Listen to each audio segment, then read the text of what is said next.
everybody, and welcome to Mito's Magic Flying Carpet, where I'm going to invite you to talk to wonderful people that live extraordinary lives. These people with these extraordinary lives have accomplished great things and overcome great obstacles. The first guest that we have today is Eliyahu Jian, a spiritual teacher, healer, and all-around good guy. Tell me, what does that mean, spiritual healing? What is spiritual healing? First, you make me laugh, so that's already make me healthy. Okay, good. So that's a good start. We can do a lot more of that. Okay. Yes. So, first, what is basically healing is for the body and the soul. And when we look at the body is working together with the soul. So when we experience a certain stress, when we experience a mental stress, spiritual stress, physical stress. That's when we call you?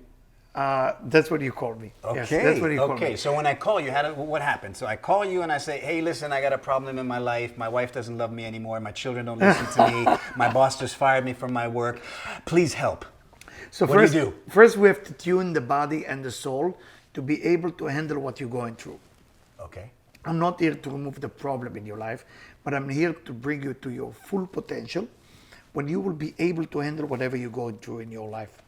I see. So what the spiritual work actually entails, if I understand this correctly, is not to remove the obstacle and to create bliss in your life, but to able to get you to deal with your own life, to figure things out for yourself, to give you the equipment physically and emotionally and mentally to be able to cope with all stress and all situation that might occur. Exactly. Is that right? This is absolutely right. Maybe I should give two examples. I have a lady who came to see me when I traveled to Miami to do healing there for people. And what does that mean, healing for people? How do you do that? basically, I put them on a bed and I use few type of method. One of the methods is I use crystal. I use acupuncture. I use cups. I use sound that is an ancient sound that based on the 10 levels of sound that called the Sefirot. So basically, by me listening to the pulse of the Sefirot on their pulse, I would know where its blockage have been. So is it similar to acupuncture then? Is it the same meridian Similar system, to the meridians. Similar to the meridian. We're using meridians when we need to take care of the body. But when we take care of the soul, which is the first thing I do, is taking care of the soul, the sound, to make sure that there's no blockage anymore in the body and in the soul, and they start to interact with each other. Once everything starts to work together, then we can take care of the body, because the body is not the real problem. It's just a manifestation of the spirit, of the soul. We want to take care of the soul.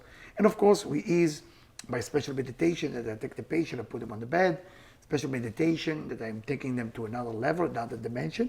Maybe someday we in the next episode, we can go through a meditation like this and show the viewers what it actually is, what it entails when you actually do a healing session and take somebody. So listening to what you just said, the thing that I noticed is that you don't actually use just one healing modality. You use several. Yes. You use crystals. Everything. You said sound. All of it. And what else? Acupuncture. Feather. I use feathers. Feathers. What feathers? feathers? Basically, feather is coming from the birds. The birds, by spiritual people, it's the channel between human and angels. So, because birds, when they are flapping their wings, it said that they're opening all the channels that you pray and whatever you wish for, going all the way to the divine. So when I take feathers from eagle or falcon specifically, and I'm cleaning the body of a person for the feathers, I'm opening the person to connect to a higher dimension. Using sage, for example, smoking the body with sage is to remove any type of people look at you and they're jealous and they don't like you, they inject negativity into your body and soul. I gotta remove that. I gotta remove that negativity so you can come back to your full potential. All what I do, I bring you back to who you are. So you're not actually enabling the patient to do anything. No. What you're doing is removing the things that are blocking the patient so that the patient can then go and live a free and fulfilled life. Exactly. Now tell me, when did you realize that this is what you wanted to do in your life? I didn't, like when I go to school, spiritual teacher, it's not on the curriculum. So I see like physicists, I see math, I see all sorts of things, but spiritual teacher is nowhere to be found. So what made you become a spiritual teacher? Spirituality was in my family because my grandfather on my mother's side was a a mystical guy. Like people used to come to him to remove what they call evil eyes or bad spirit. They take the bad spirit away from people. He was famous for that. So on my mother's side, she was also into mysticism. So I grew up in a family that's what. So you come from a long line of mystics, clearly. That's what they talk Clearly, about, okay. you know. But spirituality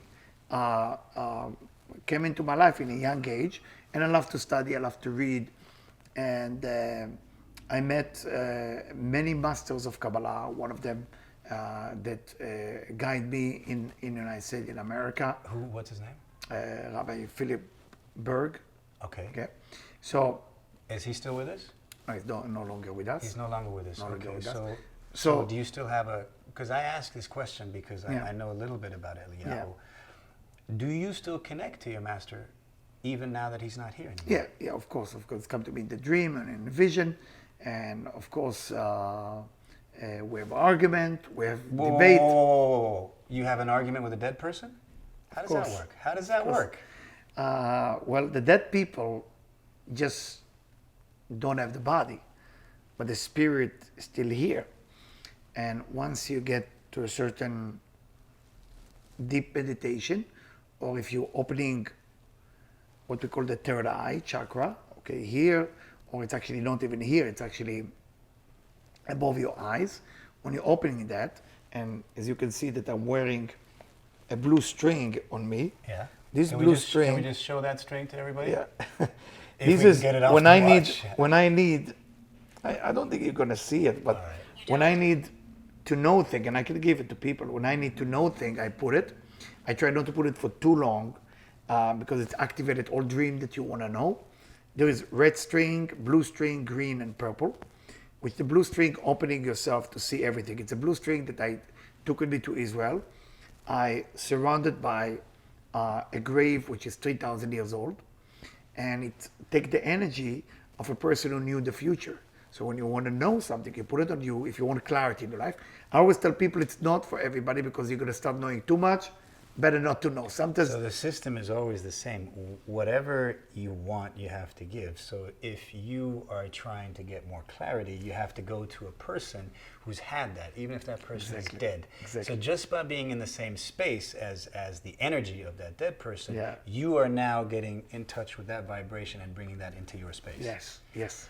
For example, the red string is for protection. Okay. So I'm going to Rachel from the Bible, because she was protecting her kids from evil. So you go. Then there is a green string. I'm going to a guy who used to meditate only for soulmate. So people don't want to have better relationship, they put the green. Then the purple, I'm going to the only guy who defeat the king of the demon. Okay? So it's a purple. This is when you are going to a time that you need bravery and you kind of don't find power in you. So you put it. And I always recommend don't put it on your hand more than 52 days for two reasons. One, it's too much energy. Second, you become addicted to it. It's become all about the string and you forget who you are. So I don't want people to become addicted to the string. It's good, 52 days, done, take it off. Because You the work is not really done by the string. The work is Very done by good. the person. By the connection, It's exactly. really always about Exactly. the person. So, Very good. All right. Very That good. is so much information today, man. Thank you so much. I Thank hope you. all of this was helpful to you guys and that you guys found something that you found really, really helpful.